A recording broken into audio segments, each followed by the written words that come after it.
आज हम लोग यूपी जीके का एक बहुत ही महत्वपूर्ण मंदिर के बारे में डिस्कशन करेंगे। ठीक है, मंदिर का नाम है दशावतार मंदिर। कुछ चीजें पहले से आपको पता होनी चाहिए। दशावतार मंदिर किस जिले में है? ललितपुर में है। किसमें? ललितपुर। ललितपुर में एक प्लेस है देवगढ़। ठीक है, यहां आप ललितपुर देख सकते हैं, दिखाओ सर। ठीक है, ये ललितपुर है। ललितपुर में एक प्लेस है देवगढ़, और वह देवगढ़ किस नदी के किनारे है? बेतवा नदी के किनारे। तो बहुत सारे एडिशनल इंफॉर्मेशन है जो कि थोड़ा सा लगेगा कि क्या है, लेकिन इस ट्रिक के माध्यम से देखो। ट्रिक क्या लिखा है? 10-5 ला देवे। मतलब जब कोई दोस्त आपका कुछ पैसे कहीं पा जाता है तो आप लोग आर्ग्यूमेंट करते हैं, या तो पार्टी देने के लिए कह देते हैं, या फिर कह देते हो ठीक है 10-5 नहीं दे पा रहे हो, 10-5 गुटखा भर के दे दो। कहते हो कि नहीं, तुम लोग नहीं खाते हो, अच्छा ठीक मत खाना। 10-5 ला देवे क्या होता है? देखो ट्रिक। 10 मतलब होता है मंदिर का नाम है दशावतार। दशावतार। 5 मतलब होता है, देखो जो भारत में मंदिर बने हुए हैं ना, वो किसी न किसी कला पे आधारित है। मतलब अलग अलग प्रकार के मंदिर होते हैं। जैसे दक्षिण भारत में जब जाओगे तो तुमको द्रविड़ मंदिर देखने को मिलेंगे, और उनकी कुछ विशेषताएं होती हैं अलग अलग प्रकार की। जैसे इसमें देखो 5 लिखा है, तो इस मंदिर का एक्चुअल है पंचायतन। इसका अर्थ है पंचायतन। पंचायतन मंदिर में क्या होता है? बीच में एक मेन मंदिर होता है और किनारे किनारे छोटे छोटे मंदिर होते हैं। 4 मंदिर, 5 हो गया ना। इसी को बोलते हैं पंचायतन मंदिर। क्या बोलते हैं? पंचायतन। इस नाते इसकी जो शैली है इस मंदिर की, वो पंचायतन शैली है। पंचायतन। और पंचायतन भी किसका उपभाग है?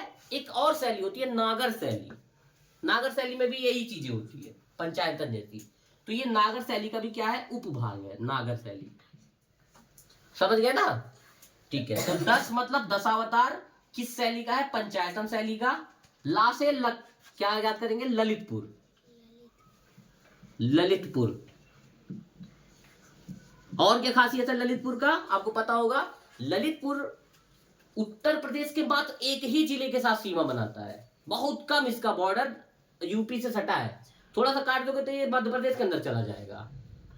इसी वजह से जो सबसे अधिक मंदिर देखने को मिलते हैं ना, इसी में देखने को मिलते ललितपुर में, क्योंकि मध्य प्रदेश का ही एक प्रकार का भाग है। मध्य प्रदेश में बहुत सारे मंदिर है। सबसे फेमस मंदिर कौन सा है?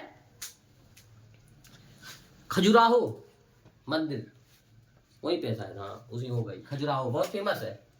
तो क्या होगा? दशावतार मंदिर ललितपुर में है। ललितपुर के अंदर भी एक प्लेस है। क्या प्लेस का नाम है? देवगढ़। देवगढ़। देवगढ़ प्लेस है ललितपुर में। जैसे हम सिद्धार्थनगर में रहते हैं, हमारा मंदिर जो उसकेश्वरनाथ है कहां पर है? उसका बाजार में है। तो हम कहेंगे सिद्धार्थनगर में उसकेश्वर मंदिर है, लेकिन उसका प्लेस भी बताना होगा तो क्या बताएंगे? उसका बाजार। ठीक है। और किस नदी के किनारे जो इंपॉर्टेंट चीजें होती है, बेतवा नदी बहुत ही फेमस नदी है। किसकी सहायक नदी है? यमुना की सहायक नदी है ये।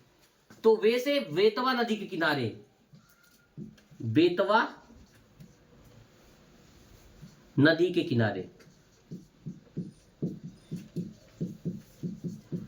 ठीक है, बेतवा नदी के किनारे है ये। और क्या खासियत है? जो देवगढ़ है, ऐसा कहा जाता है कि जो देवगढ़ है यह बेतवा नदी का द्वीप है। मतलब जैसे नदी ये बह रही है और नदी के बीच में कोई ऐसा प्लेस जो भूमि वाला प्लेस हो, लैंड वाला, पानी ना चढ़ा हो उसके ऊपर, भूमि ऊपर उठ गई है, चारों ओर पानी बह रहा है, तो उसको क्या कहते हैं? द्वीप बोलते हैं। क्या बोलते हैं? द्वीप। और बहुत बड़े बड़े द्वीप, हमने अंडमान निकोबार द्वीप पढ़ा होगा, आपने लक्षद्वीप पढ़ा होगा। क्या होता है? ये जो चारों से पानी से घिरे हुए भाग होते हैं उसे क्या कहते हैं? द्वीप कहा जाता है। ऐसे ही जो पढ़िए क्या, जो देवगढ़ है, देवगढ़ वो कहां पर है? बेतवा नदी के बीचों बीच है। इस नाते देवगढ़ को बेतवा नदी का क्या कहते हैं? द्वीप भी बोला जाता है। किसको? देवगढ़ को। समझ आ रहा है कुछ? ऐसा ही है। तो ये ट्रिक आप याद करेंगे, 10-5 ला देवे, तो आपको सारी चीजें वो मेमोराइज हो जाएंगी। मैं पूछूंगा बताओ ललितपुर में कौन सा प्लेस है जहां पर दशावतार मंदिर है, तो आप बता लेंगे इस चीज को, बता लोगे, क्योंकि ट्रिक काफी अच्छा है, क्योंकि दोस्तों में ये हो जाता है 10-5 लादे पे। ठीक है, चलो।